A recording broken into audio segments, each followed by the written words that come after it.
Hi, my name is Jamie Winship. I'm from Seattle, Washington in the US, and I'm talking about what I understand and what I've learned about creativity, or specifically the creative process.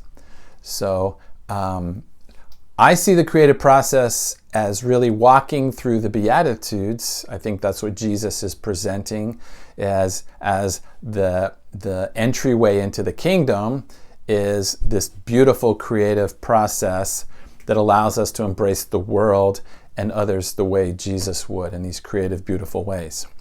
And it produces all kinds of great ideas and solutions to problems. And so it's all about creativity from the Creator himself, of course. So I said that step number one in that process is to get empty. Blessed are the poor in spirit, for theirs is the kingdom. If you don't get empty, then you can't receive what God has for you. So that was step one. So now I'm in the process. I've become empty. I've emptied myself with the Lord leading me. And I'm wide open. I'm swept clean.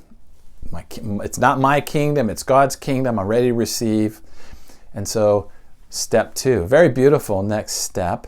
Once you're empty, once you're poor in spirit, what's next? Yearn, mourn. It's really interesting.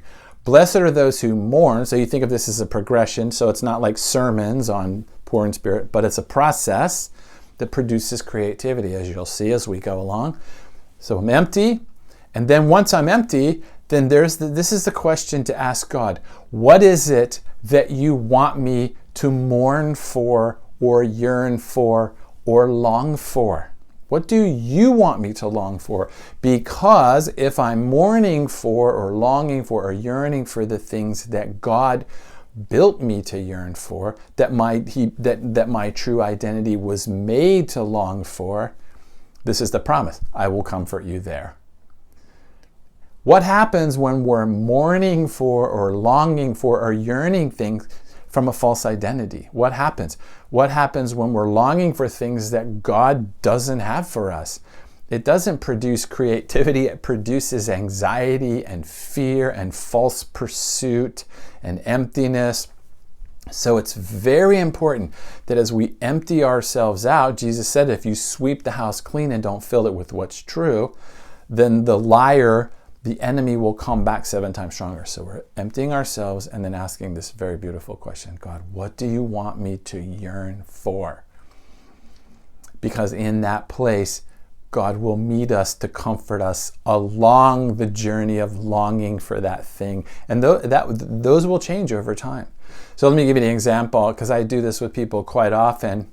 But in my own life, so I'm in a place of meditation, I'm imagining myself with Jesus, which for me is usually on a high cliff in a mountainous region, and Jesus is with me, and I've emptied myself, because I always have this picture in my mind of I'm walking with Jesus and he's like, you're carrying too much stuff, drop it.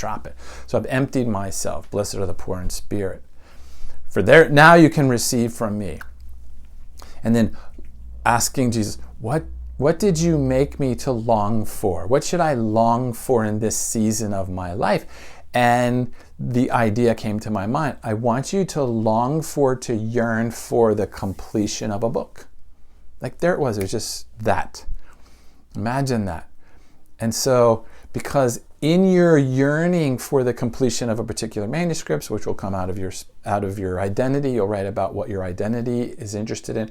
As you yearn for that and move towards it, I will meet you there and comfort you along the journey, which is what if you've written a book or anything like a creative process that just takes time and getting up at 5 a.m. and doing all the stuff you have to do, you need the comforter there with you, especially when you start doubting yourself and all that.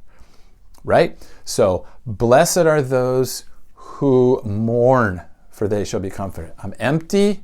I've emptied myself of my own kingdom, my own fear, guilt, and shame. I've given it to Jesus. And now I'm asking him, what in exchange do you give for that? And just to use the example of the Samaritan woman, when she's open to Christ, when she's going to drink from him, she receives her own identity. And then she also starts to yearn for her town, her village. She starts to mourn for the people, the men who objectified her. The demoniac, when he's cured by Jesus, he's cleared out. He's empty of all the demonic and everything. And then he starts to yearn for the Gentiles that rejected Jesus. It's very beautiful. And they develop creative ways to go accomplish that. So step 1, get empty. Step 2, get mournful, get sad, get longing, and then the Lord will comfort you there.